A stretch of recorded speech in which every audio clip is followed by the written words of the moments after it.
ఇవన్నీ మరుగుతూ ఉంటే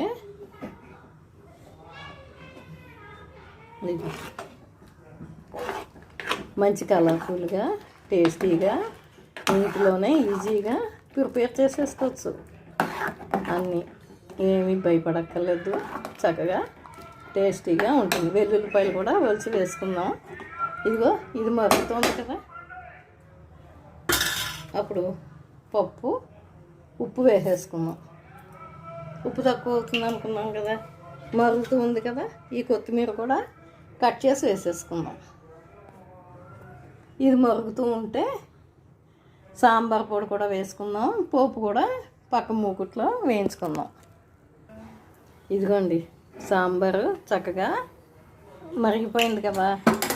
ఇప్పుడు ఇదిగో వెల్లుల్లిపాయలు అన్నీ మనం చూసుకున్నాం కదా, అవన్నీ చూపించుకున్నాం కదా ఇందాక, తీసుకుని అవన్నీ ఇదిగో వేసేసుకోవాలి. వేసుకుని మరుగుతుందా.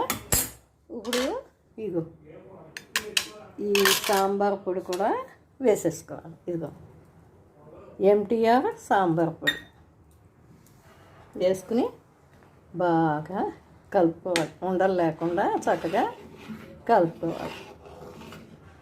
ఇగో కరివేపాకు వేసుకున్నాం, అన్నీ వేసుకున్నాం కదా. గుమగుమలాడే సాంబార్ రెడీ.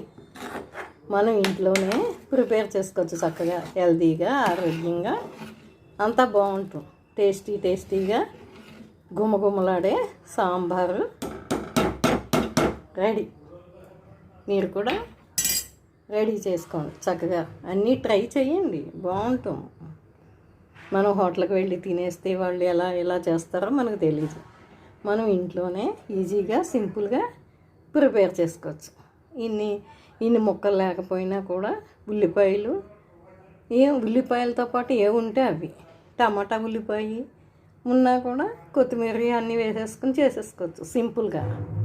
నా దగ్గర ఈ ముక్కలన్నీ ఉన్నాయి కాబట్టి చేసుకున్నాను. రెడీ అయిపోయింది, తీసుకుని అన్నంలో తినేయడమే.